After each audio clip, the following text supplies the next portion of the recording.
Hey everyone, welcome back. Before we dive into today's story, I just want to say, your support means everything to me.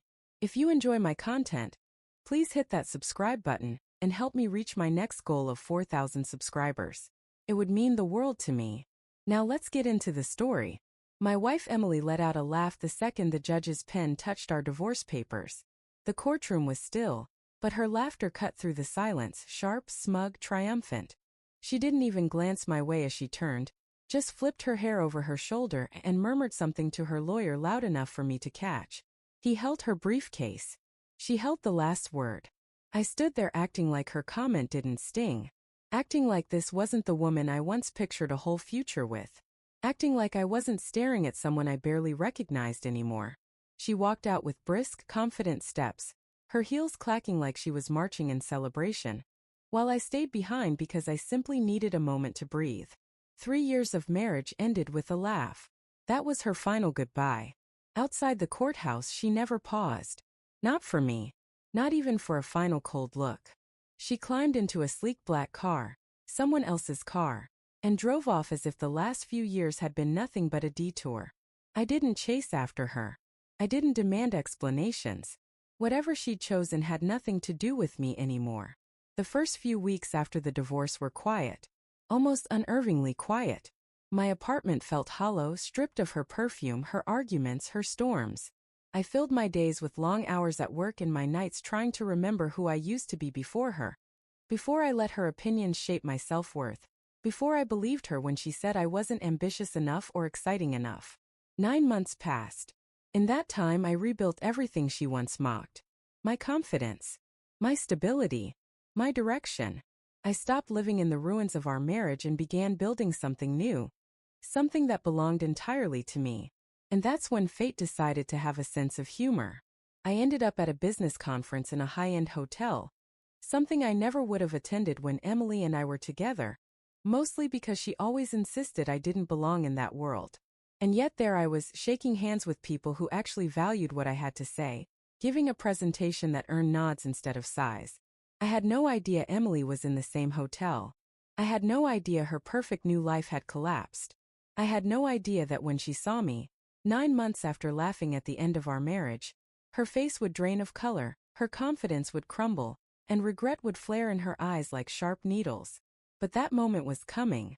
After my final presentation, I stepped into the lobby feeling lighter than I had in years. Success has a strange calmness to it. Steady, grounding.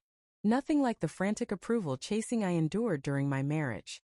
I was heading toward the elevator when I heard a voice behind me. Familiar. Unexpected. Daniel. I froze, not because of the name but because of the uncertainty in her tone. No mockery. No dismissal. Just hesitance. I turned slowly. There she was. But it wasn't the same Emily who had laughed in court. Her hair was messy, her makeup smudged like she'd either rushed or cried. She looked smaller somehow, as though life had chipped away the arrogance she once wore like a crown. Her eyes widened as she took me in. The tailored suit, the conference badge, the calm confidence she never let me feel when we were together. I watched the realization hit her all at once. "You look different," she whispered. "I am," I answered. She stepped closer, almost shy. "I didn't know you were speaking here. I thought you moved away." "No," I said. "I just moved on." The words landed exactly as I meant them to. Her lips trembled. We stood there for a long, heavy moment, the lobby buzzing around us while something fragile stretched tight between us. "Can we talk?" she finally asked. "Just for a minute." I didn't owe her anything, not comfort, not closure. But something in her voice wasn't desperate for attention. It was desperate for honesty. Maybe hearing the truth wouldn't hurt anymore. We went out to the terrace. She hugged her arms around herself like she was trying to block out a cold only she felt. "I made mistakes," she began. "I thought leaving you would make my life better. That being with someone more exciting, more powerful, would give me what I wanted." Her voice shook, caught between pride and regret. "It didn't," she finally admitted, her tone cracking. "Everything I thought I wanted just fell apart." I didn't speak. I just watched her wrestle with the consequences she created. "He left after 2 months," she said quietly. "Said I wasn't worth the drama." And then everything else started slipping away too. She looked at me then, eyes glossy, searching for the man she once took for granted, but he wasn't there anymore. I took a slow breath, letting her words settle between us. For years I carried the hurt, the disbelief, the quiet anger from that laugh in the courtroom. And now, 9 months later, she was the one carrying the weight. Emily, I said finally, my voice steady, I won't pretend what you did didn't hurt. It did. A lot. But these last months taught me something. My worth isn't determined by anyone else's opinion. Not yours. Not anyone's. She winced, as if the truth cut deeper than anything else. I know, she whispered. I see that now. I just didn't realize what I lost until I saw you today. Silence stretched. There was no satisfaction in seeing her crumble. This wasn't about revenge anymore. It was simply the truth. The life I rebuilt, the confidence, the respect, the peace, none of it included her. And she knew it. You moved on, she said, almost as a question.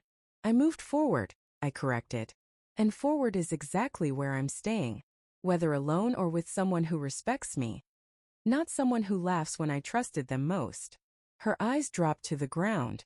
I saw the flicker of regret, the understanding that the year she spent trying to chase something better had left her empty-handed. She once mocked my stability, my patience, my quiet strength, but she underestimated how far I could rise without her. I made a mistake, she whispered again. A huge one. I know, I said gently. And you'll carry it. Because this isn't something I'm fixing for you.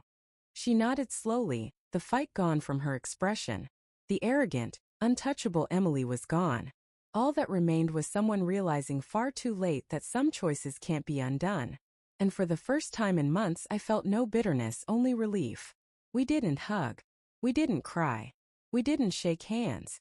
We just stood there, two people who once shared everything, now shaped entirely by the decisions that pulled us apart. And in that quiet truth, I realized the real victory wasn't her regret. It was the life I rebuilt. Free from her laughter. Free from her games. Filled with the respect I always deserved. I turned and walked back toward the conference hall, leaving Emily with her thoughts, her mistakes, and the echo of a laugh that once cut deep, but now only reminded me of how far I had climbed.